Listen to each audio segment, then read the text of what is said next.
Hi everyone, today we will learn about remaining OneStream dimensions, that's flow, account, user defined and fixed dimension. So let's start with flow dimension. In standard flow dimension, you have like beginning balance, activity, FX impact of the activity and then ending balance. Flow dimension allows us a greater visibility into account movements. It provides all details behind how account changed from one period to the next one. It is also used for the cash reporting. Then dynamic and stored calculations can also be added to the flow members. You can also use the complex flow dimension. I have attached this screenshot for the complex flow dimension, and that varies as per your company to company. So it can show other movements such as your PPE disposals, purchases or roll forward activities. Let's move to user defined dimension. We can use UD1 to UD8 dimensions. Here I am just incorporating two UD dimensions, that is UD1 and UD2. UD1 I am using for the sub accounts, which will give me the classification of operating expenses and then cost of goods sales function. And UD2 is used for the product sale details. So here you can see operating expenses can be classified as direct or indirect expense. And then cost of goods sold functions are also included here. Similarly, for the products, you can see all those product sales details are added here. Also use user defined dimension member as attribute members. So result derived from references to the properties of another dimension members can also be stored in user defined dimensions. So it is also used for calculate and populate sales dynamically based on our data. So you can see here I have used UD3 as attribute dimension. Okay, so here these are all my attributes, and those attributes can be attached to any of the other dimension. So if you see here, for the attribute dimension I have set it true is attribute member, and then here you also have a expression type where you can say like whether you need to use comparison 1, comparison 2, and then it shows like on which dimension you need to attach this attribute. I'm attaching these attributes to UD2 dimension. So similarly, this one, these are another attribute dimension where you can see this is also attached to UD2 product dimension, and I am attaching it to text 3 in the product. So whenever I will go to text 3 in UD2 products, I can attach there whether it's a complete, non-recurring or install contract, whatever attribute I want to attach it here. So this way we can use attribute dimension in OneStream. It also expands the reporting functionality of the cube without affecting the data size or the consolidation performance. Account dimension. This is the structure of the account dimension which I'm using for the training purpose. So it stores all the financial and non-financial accounts data, like you can see it's sales, asset, liabilities, etc. as per your need. And it is always in the hierarchical fashion. In account dimension, you can use formulas for the calculated accounts as well. So as per the account type, members get aggregated. You don't have to write its formula there. You just have to define the account type properly and they will aggregate it accordingly. Let's move to the next slide. Here, the common hierarchies are like this. This is for the income statement and P&L accounts. Then this is for the balance sheet. This is for the cash flow. This may vary as per your need again. This is just for your information, I have added it here. Now let's move to the account types. So this is very important part. Account types allows for the positive entry of the accounts like expense or liability, so that can be negated during the consolidation.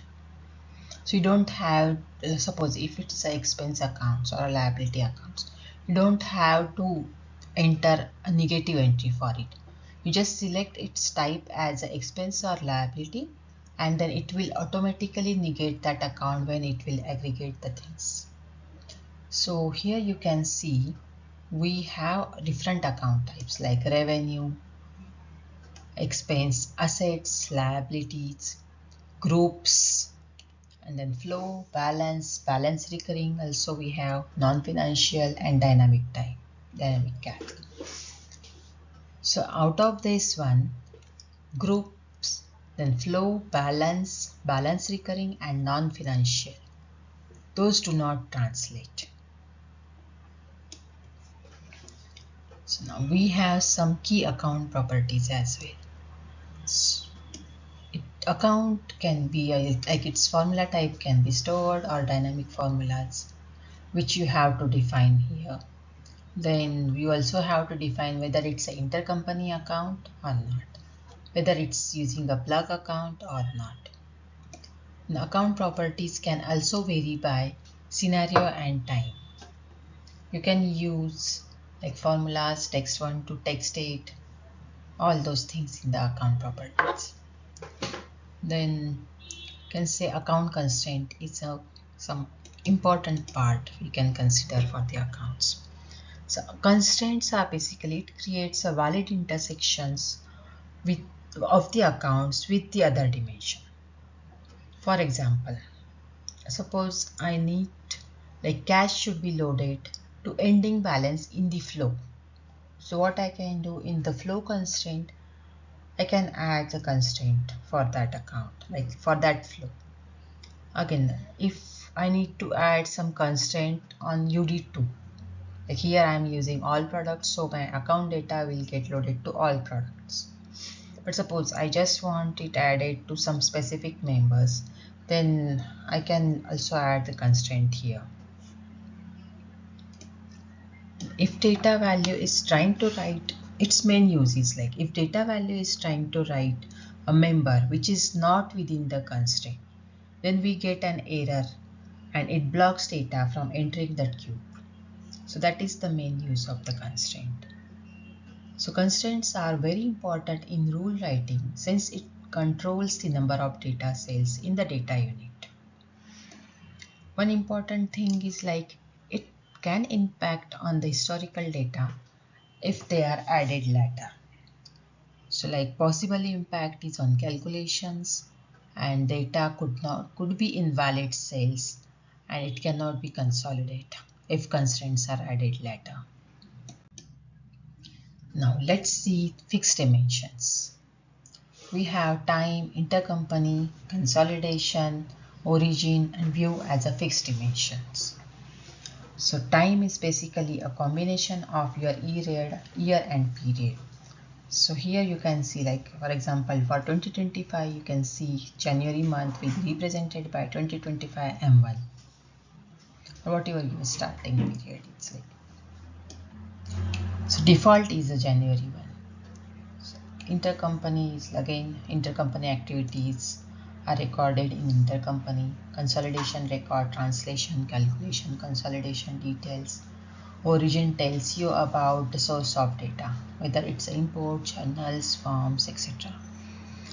And view will tell you about whether it's a YTD view, periodic view, all those details. Now let's see view dimension in detail. So in view dimension, YTD and periodic are most common views. You can see here, we can select view from here and accordingly we can just retrieve data. Again, one most important thing is calc status here. So if you want to see whether your data is aggregated or not, or consolidated or not, using the cube views, then you can use this calc status and it will show you that whether it needed a consolidation or not. Using the view dimension, you can also store commentary, data attachment, assumption, footnote, etc. Data attachment can also include text and files as well. So you can query all these members in the cube view, and you can also type comments directly in the cube view cells. Those comments can also be imported using text value label dimensions. And one important thing is these all comments, attachments are not stored in the queue. They are stored outside of the queue in data attachment table. Now let's see intercompany dimension. Intercompany dimension can be used to capture all the intercompany transactions. So it automatically includes the entities which are marked as intercompany entities. Like we had seen one is IC properties in entities. So if we have marked that entity as an intercompany, then it will automatically show in this list. Then this is a flat hierarchy, and it does not, this is the flat hierarchy basically. It does not support a proper hierarchy structure. Then intercompany constraint on each account can be set with the IC member filter to make intercompany matching performance better. And that's all about our fixed dimension. So in next part we can learn more about the cubes, and let's meet in the next video. Thank you.